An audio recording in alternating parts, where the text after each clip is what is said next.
Hey, changemakers. Thank you for tuning into the Hacking the Patriarchy podcast.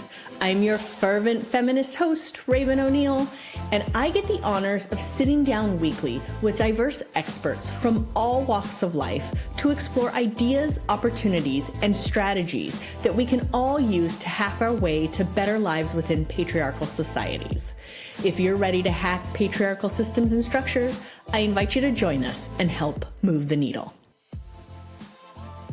Welcome to another intermission episode, but a little more thought out than my last intermission. So a little bit about how we got here. This should have been the 50th episode. I should be sharing with you my favorite moments from the show so far and all my favorite hacks. But I did not think doing that was going to be as much work as it turned out to be. So instead of a celebratory 50 episode, which will come next week, I called my Startup Women NC business partner, shout out to Rachel, in a panic because I didn't want to not share something with you. I didn't want to have the algorithms all out of sorts. So I wanted to present a show to you that I didn't have ready and I don't have done. So Rachel, being the amazing marketer she is, recommended that I go back and look at the best performing episode of all time and re-release it to you in the interim till next week's 50th celebration episode. I was so excited to find out that the best performing episode is actually a dear friend of mine, Kari Ginsburg. I look at episode performance once in a great while. I look at overall analytics and the show's performance overall, but I rarely dive into where episodes are standing. I think I did maybe a month ago, and it wasn't Kari's, but as of today, it was Kari's. And so I am super excited to share this episode with you again. Not only that, she just happened to release a book recently, Hey Glitterbomb, a no BS guide to being too much, taking up space and loving the legacy you create. So although I didn't interview her for her book, I did interview her in time for one of her programs, which also divine timing, she's going to be re-releasing soon. So I'll put all that information in the show notes. But I'm excited to share Kari's episode with you again. Please enjoy, and I'll see you next week. Hello, listeners. I am thrilled and honored to welcome Kari Ginsburg to the show today. Kari is a trauma-informed, professional certified executive and life coach through the International Coaching Federation. And she was honored as one of the top 15 coaches in Washington, D.C. in 2024. Since 2020, Kari has supported over 300 political appointees, leaders across levels and sectors, small business owners, stay-at-home parents, creatives and artists, and others through one-on-one and small group coaching. She's one of the first 500 people in the world to become a certified change management professional through the Association of Change Management Professionals. And she's a certified civility instructor through ELI and a Hogan personality assessment and DISC facilitator.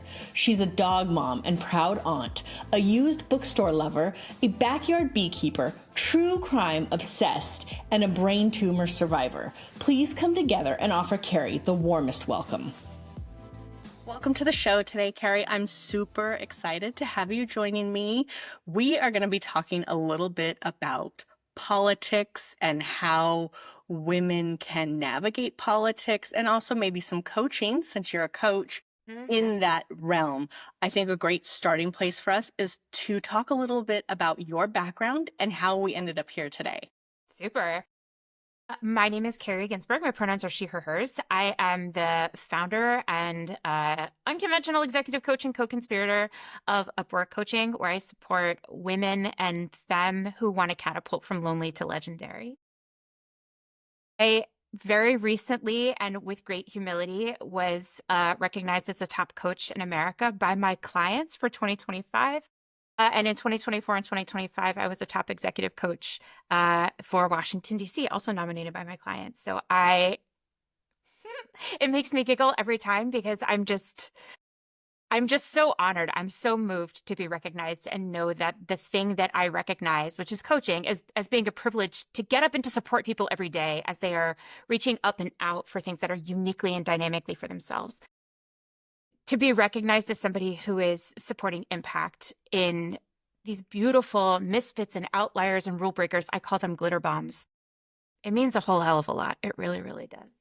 And so that's what I get up to every day. I'm an executive coach. I offer a lot of different coaching programs and services that are shaped to meet your particular goals and time commitments. Because we're all doing the best we can out in the world. I also do a little bit of consulting on the side in the world of change management and organizational development. I spent a significant part of my career in federal service. I was recruited away to work for a Fortune 500 company. Also, previously in my background, I was a high school English teacher. I worked in event planning. I worked in the box office at a theater. I've had a wild ride to get here. It's certainly been nonlinear. But how do we get here today? Gosh, I'm not even sure. We've had so many conversations, but I think really where it started is we are in a very wonderful community of business owners together, founded by the incredible Lex Roman. The community is called Growth Trackers, and it is a Slack group where people can come in and they can be their whole business selves and ask questions from a place of vulnerability and growth to share and receive with equal generosity. You popped in there posting about the success of the first season of your podcast. I immediately fell in love with it. And we started chatting, and here we are today. We had a lot of conversations up until this point about what we might be able to talk about. And this idea of politics, women in politics, but also women in community. And how do we find safe spaces for ourselves to organize, to support, to champion, to celebrate, to challenge is something that came up again and again in our conversations. And so I'm really looking forward to having more conversation with you about that today. So here we are. I love that. Thank you. That was so thorough. That might have been the most thorough introduction anyone has ever done. And I see the path on how you ended up where you are. There is it's not linear, but there is you can see how it gets there. Yeah. People and growth and support and transformation is 100% the pulse of every career decision that I've made. How can I continue to be a people person and support people and organizations through opportunities of transformation? I nerd out about that. So it's I'm glad you can see the line. Sometimes I'm confused, but then I just have to remind myself, nope, it's a joy. This is why we're here. People deserve support. People deserve to be seen, heard, and supercharged and cherished for everything that they're bringing instead of told to adapt or be more like a dude or take up a little less space. I think that's nonsense. So we work together to amplify the things that make us different instead of hide them.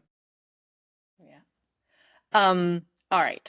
You had touched on the fact that we have met several times to discuss what this might look like. And I think we kind of settled, we are going to have another episode. We are working on that in the background. But for this episode, I think we came to the conclusion that we're going to talk about community and politics. And no better time than right now. Mm-hmm. I know that we were going to start off the conversation talking about instability, which when we had this conversation several months ago, there was instability and now it's just extreme instability. Yeah. And so talking through how those of us that are engaged are feeling the struggle and maybe wanting to disengage, and how from the coaching perspective, you might support women, diverse individuals who are struggling to continue and to energize and to grow and make meaningful change in a time when, honestly, we're all tired.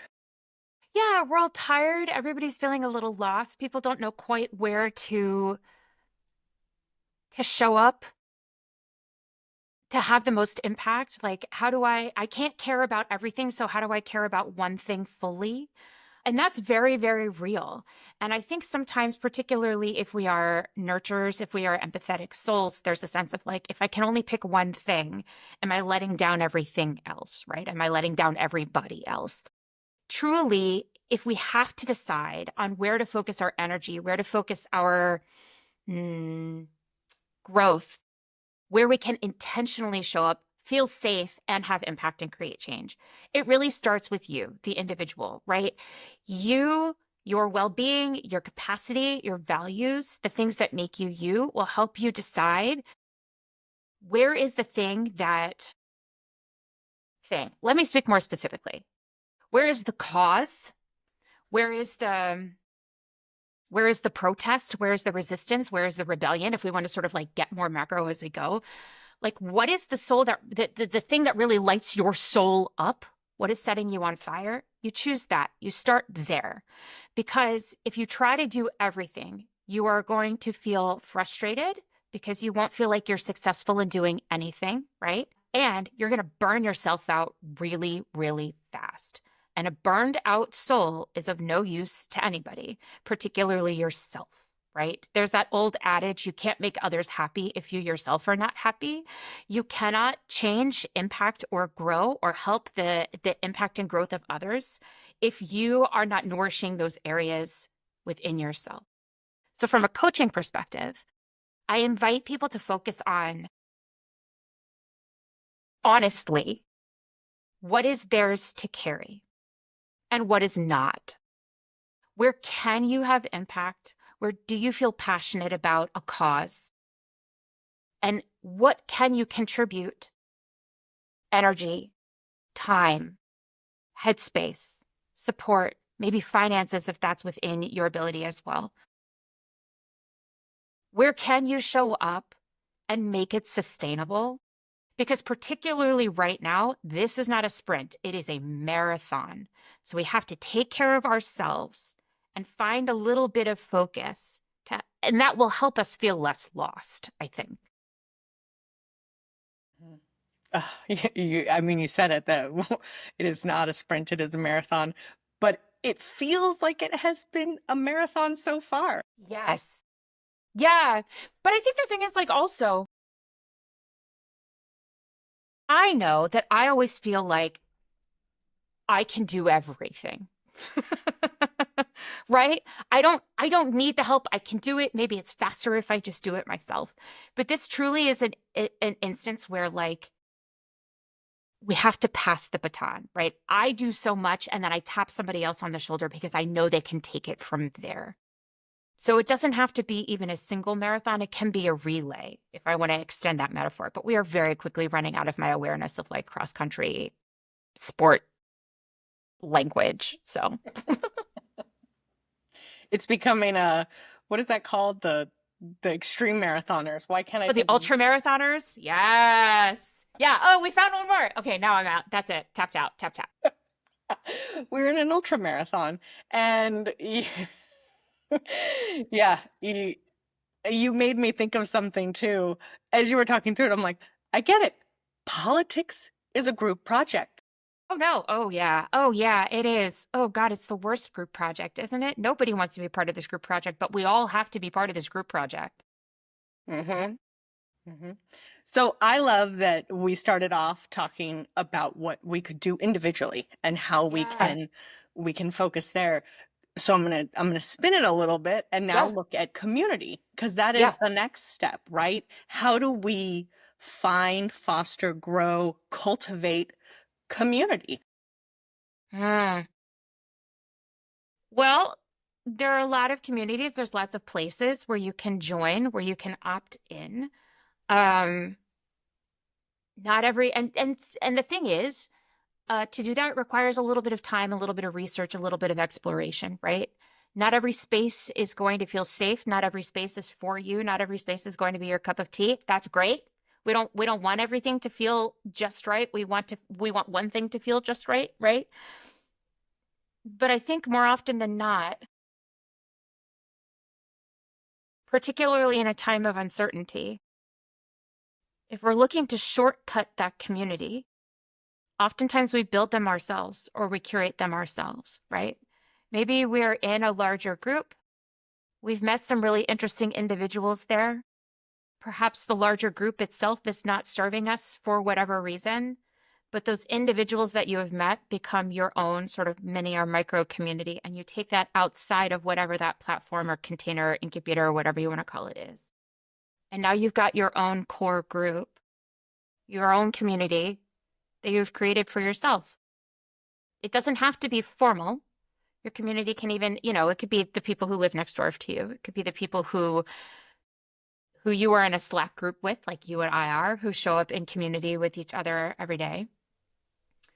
But it could even just be the vibes, right? Like your values are my values, and now we are finding community with one another. The thing is, like, whether you're creating your own space or joining one that exists, I invite you to find a place where you can be seen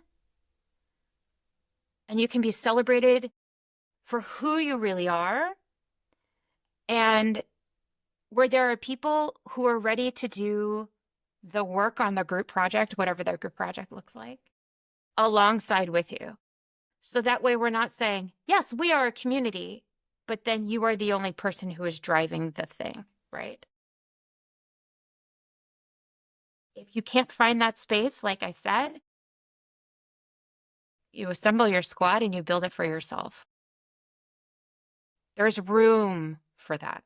You deserve that, right? Like, not every voice needs to be the voice that you hear, especially if it is causing you damage, right? We don't want that. We reassess and we get rid of that really fast because we are better than that. We deserve better than that. And there's work to be done, and that's just going to get in the way. I don't know. What do you think? I I mean, I agree. Do cut the cords quickly and Oh, sure. all of that. What you touched on something, and I don't know if you're the right person to ask that, but I'm going to ask it Yeah, anyway. let's That's talk. what I do on this show. Um, you you mentioned, yes, we are in community together on a Slack channel. I know that you are great at building community. So when looking at community, is there a magic number that you've seen for people in the community to actively engage? I know that, yeah, sorry. Yeah, I can speak from my own experience. So I, about a year ago, joined a community. I'm not going to name names, but it was a women's community. And at that time, there were, I think, 1,200 people on the platform, which is a lot of people. But these were women business owners at all phases, stages, financial shapes, sizes of business. And when I joined this community, it was really interesting because members were very engaged and people could ask questions and get answers again from people who were at different phases, stages, so maybe you could learn from somebody else's experience and shortcut your own business journey based on advice or para mentorship on the social platform, right? But you could also meet people one-on-one, and it was very giving. And it seemed like it was a curated space of people. Shortly after I joined, so that was 1,000 or 1,200 people. Shortly after I joined, they started doing these monthly membership drives, and this community grew to like 2,000 people. And with those extra 800 people, the heart got lost. It became a platform that became incredibly salesy and very like self-driven focused, right? And whereas, a year ago, if one person posted a question or asked for support, there would be at least a dozen responses within a couple of hours. Now, somebody posts a question and they get accused of spamming. They get 0 responses, no help whatsoever. And it's too big for the moderators to actually track everything that's happening. That is a big community that got really, really big and lost the heart and soul of what it was intended for. Now, I am in another community, the one that we have talked about a couple of times, right? It's much smaller, and folks are only added to that community because existing members invite them in. And it is very values focused. It is because we all cherish this space and the people and the relationships that we are building within this space, I think that we are all very careful about who we are bringing in, so that way there aren't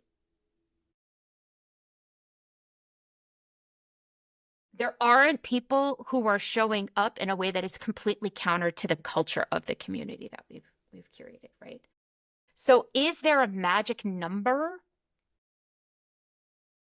No. However, I do think that the commitment of the community members to holding the values or the cultural norms of that community go a very long way, and how they contribute to members coming in and sort of being orientated to that space or engaging with the space. I think that that goes a long way towards retaining the heart and soul of the environment.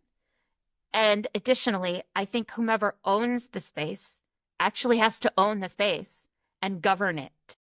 And if we are seeing people who are creating spaces that then they start to have this feeling of like money grab, right? People pay for a lot of these places to show up. If there's a sense of a money grab, then your motivation is dollars, it's not community.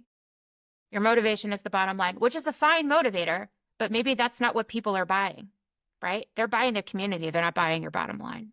Now, I'm part of like Facebook communities, right? Like and those are free spaces, but they are heavily moderated by the people who set them up, who administrate them, because we want them to be safe spaces, right? Somebody is paying attention to what's going on, and if somebody gets out of line, they are warned, or they are removed, or a post is removed. So not only do we as the community, just in summation, not only do we as the community need to show up and say, like, this is the community and these are our standards, and hold each other accountable in a generous way, but whomever is owning or creating the space also really needs to model the behavior of what we want the experience to be for everybody within that group. I feel like you jumped ahead right into my next question. Yay! I love anticipating. Tell me. You just literally, the next question I had, I'm like, ask that next. And you just went right into it, which is when you're in these communities, you had mentioned before, safety. Safety is a huge issue. And part of the reason people create these small, curated, highly engaged communities is because of safety. It's for safety. And so when we're looking at safety groups, and I'll use Facebook as an example, I'm in a bunch of Facebook groups too, and most of them are completely unhinged.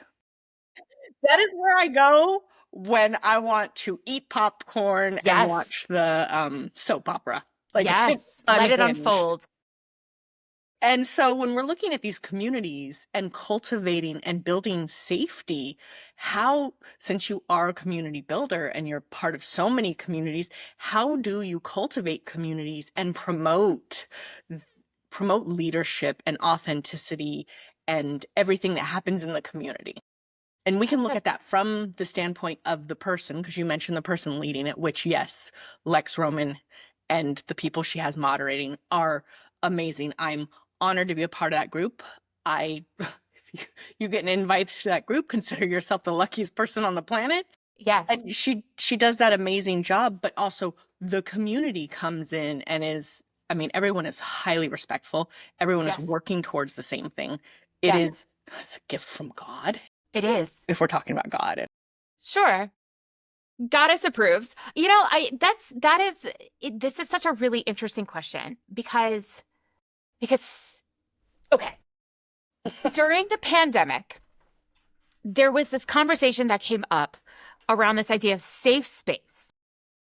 We're creating safe spaces for people, right? I have a background in theater. I spend a lot of time in environments where, like, we are rehearsing plays, we are having conversations, we are engaging with each other physically in ways that, like, normal human beings do not engage on a day-to-day basis, right?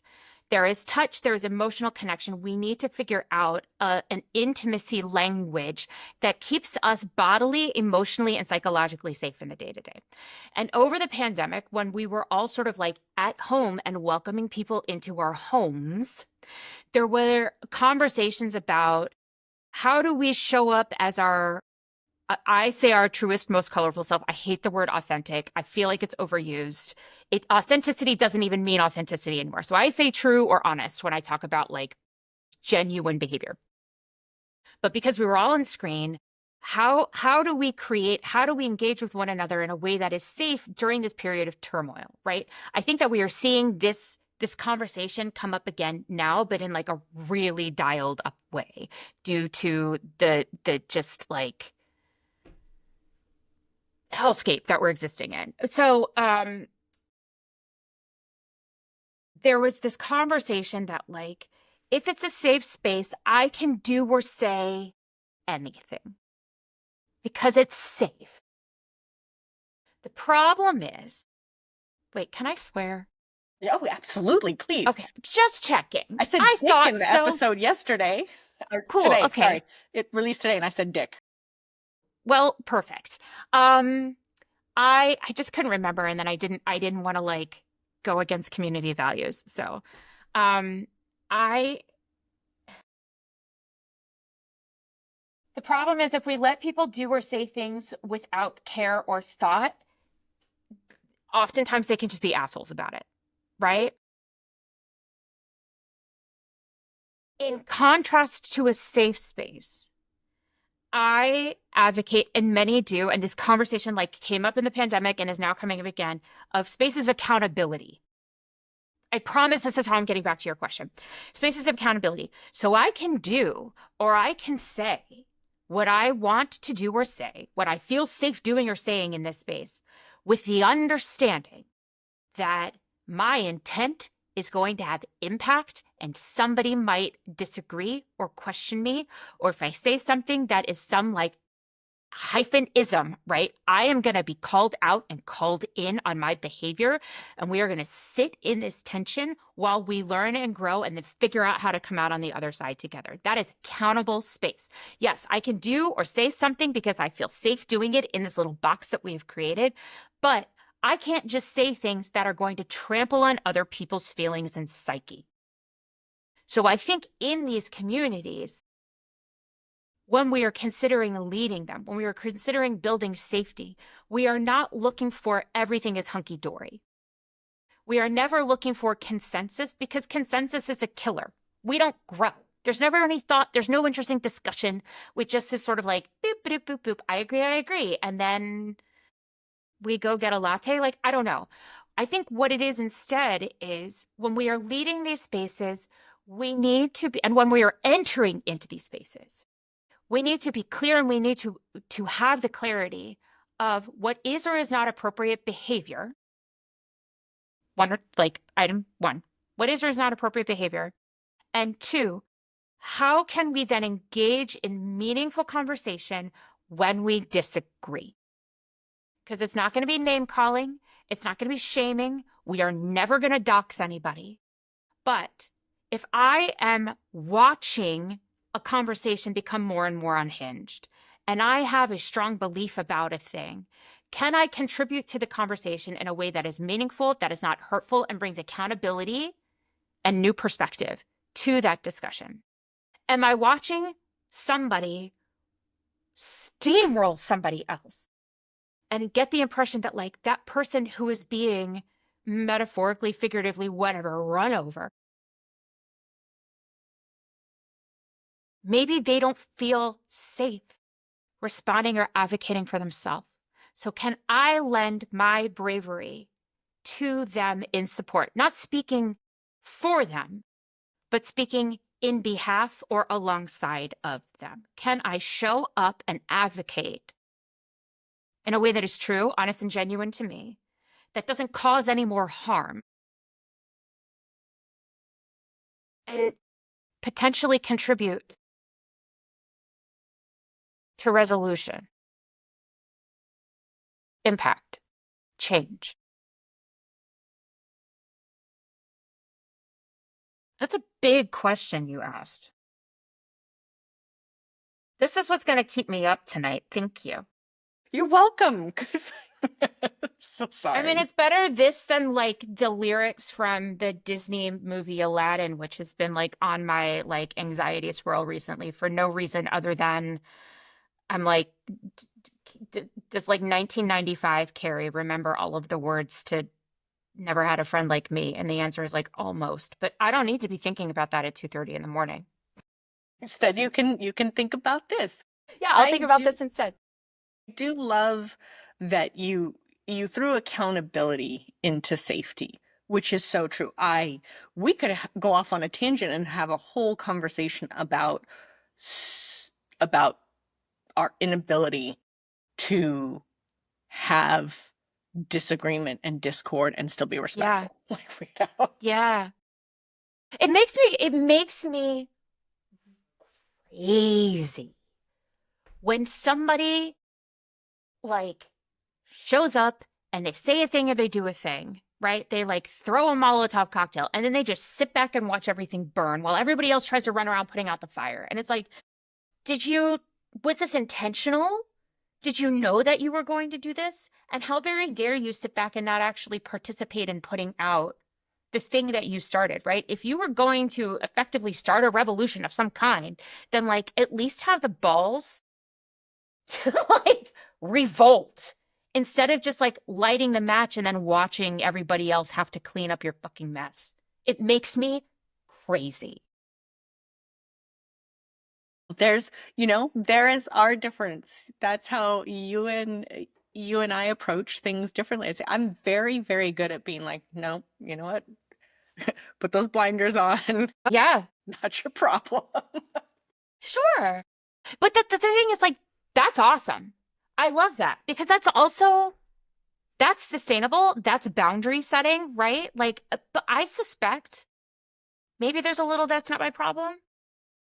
But at a certain point, certain things you will allow to become your problem. Or you will be like, it wasn't my problem, but now it is because of X, Y, and Z reason, right? There's no right way to do this. And like I said earlier, right? I can't be mad. I can't try to do everything because I'm going to do nothing, right? Having this idea of like, nope, nope, nope. Ugh, okay. Like, that's healthy. Which is the perfect segue into my next question, where we're Cool. flowing right along perfectly, which is, when do you know when it is time to walk away from something you're advocating for that's not working, from a community, from a friend, from a family? When do you know?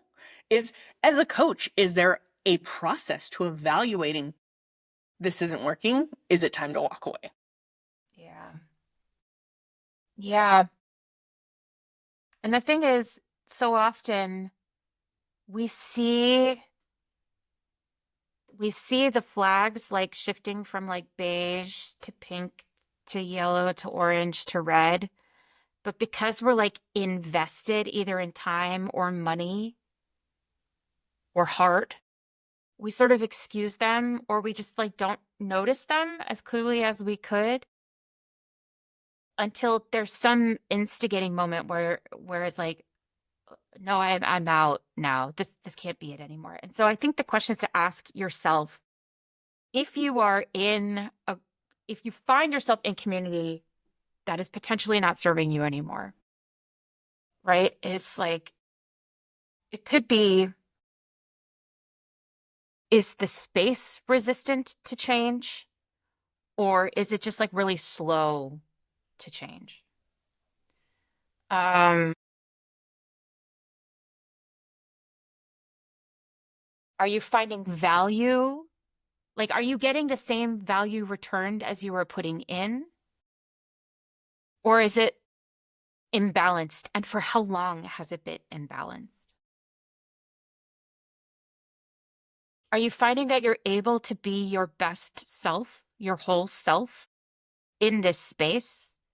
Or are you finding that you have to compromise your voice, your volume, Your values, voice volume values, to continue to be a member.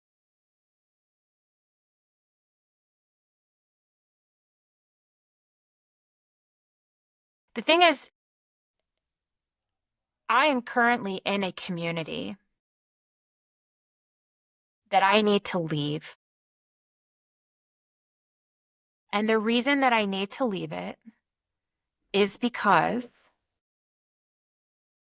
while it is very low cost, I am getting no value. The online component of it, like the chat, the messaging component is always very, very quiet. There are some co-working spaces on days when I am leading workshops. And so I can't even show up to be like physically with people. And I don't actually know if those sessions happen or not. And I am not finding value. And I'm also finding then that I am not contributing value. And even though it is low dollar, every little bit counts. So it's time to leave. And the thing that is keeping me from actually pulling that trigger is sending the email to say, I need to stop my membership. And that feels to me like a social barrier that I have created for myself because it's not personal, it's business. So sometimes if you find yourself in a situation and you were thinking, am I not being best served here? One, if you're asking the question, the answer is probably yes, you were not being best served. But two, then I go back to those people that I feel like I am in community with, right? I reach out to a business friend. I might talk to my partner, although his point of view about things is different because he's just in a different world. Like he's in a very traditional like tech world. So his idea of community is very, very different from mine. But to talk to them, to actually voice the experience and let them reflect back to you what they're hearing, because you'll either be validated or you'll be challenged to think about it in a new way. Sometimes if you need that social proof or the permission to make a decision for yourself, you can rely on those people whose opinions and points of view you trust because you know that they have their best interest, your best interests in their heart. You said, first of all, I want to be fully transparent. I am the person that loves to paint red flags green. I'm out there painting all green all the time. It's like my MO. That's amazing. Who doesn't like some good crafting on a Tuesday, you know? It's definitely got to stop, but I am notoriously guilty of it. You said something that I want to look at a little bit more, which was if you send that email, do you feel like you're going to get pushback? No, that is a story that I am telling myself. That is the story that I'm telling myself. And I've spent so much time in conversation with clients who are doing the same thing that I'm doing right now, right? Which is, I think, maybe a nice way of saying, and a nice little reminder to people that like coaches are people too. And we all have our own things that we are working on for improvement. But no, I won't get pushback. But I recognize that as a small business owner, me making a decision that could have financial implications to another small business owner is a big thing, right? There's a lot that goes into that. There's a lot that's tied up in that. And so I will absolutely not get pushback by sending that email.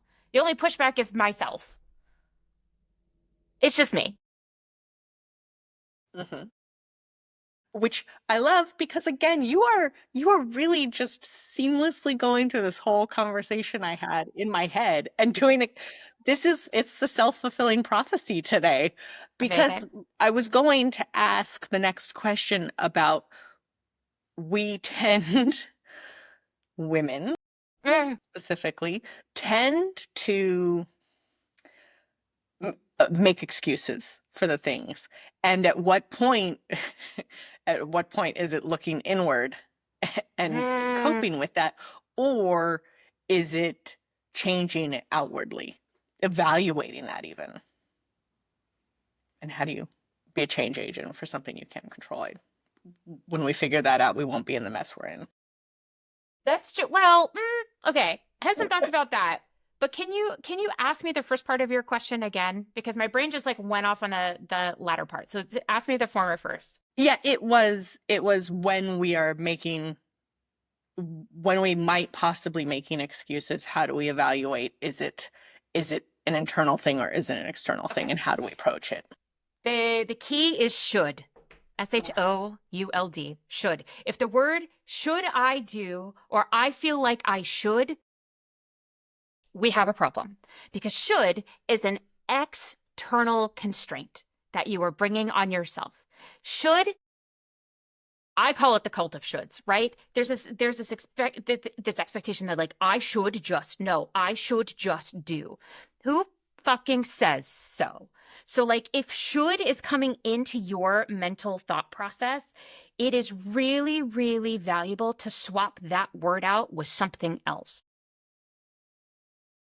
That will help you cut through the mental noise or the stories that you're telling yourself to make a decision that is values aligned, that is culturally aligned, that is goal aligned, that is you focused, that will help you choose yourself. Should is the word that we listen for. That's the tripwire to know that like, oop, oop, oop, oop. I am not in the place that I need to be. I'm not in the place that I want to be.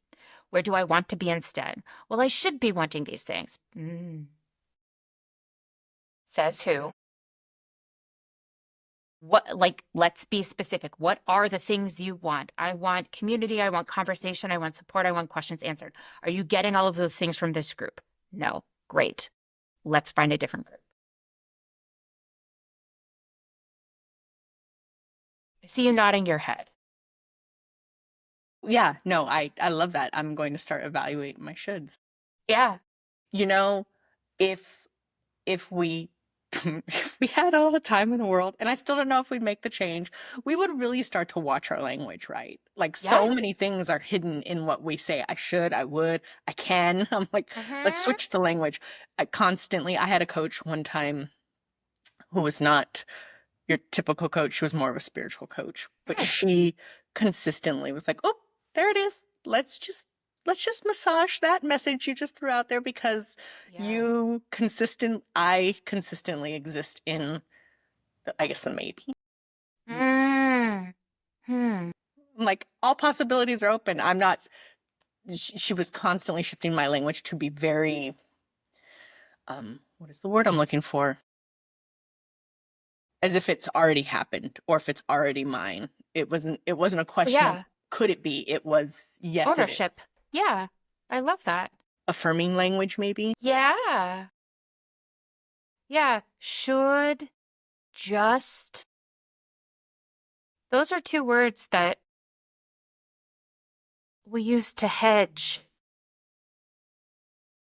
our bet, right? It gives us some distance.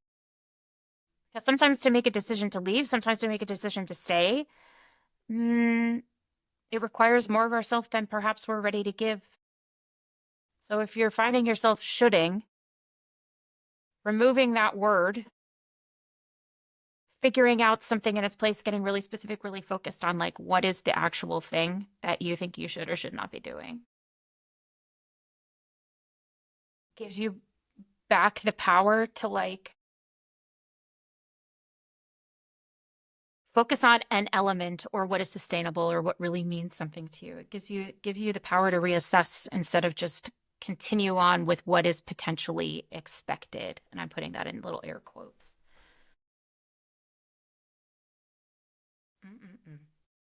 Did you want to circle back to, I don't even remember what I said that you're like, oh, we're going to look at that. I don't know if you want to, if you remember. I don't remember what I said. Yo, I don't even remember either. But maybe that means it's just a conversation for a different day. It was big. It was something big. And I was like, oh. It was directed at, we wouldn't be in this mess anyway, but I don't remember what my pre-existing language before that.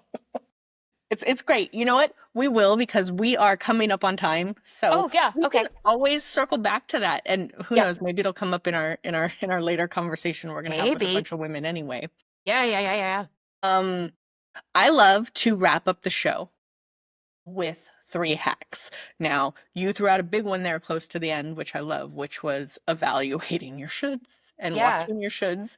What else might you throw out as a hack for our listeners to hack politics, community, Yeah.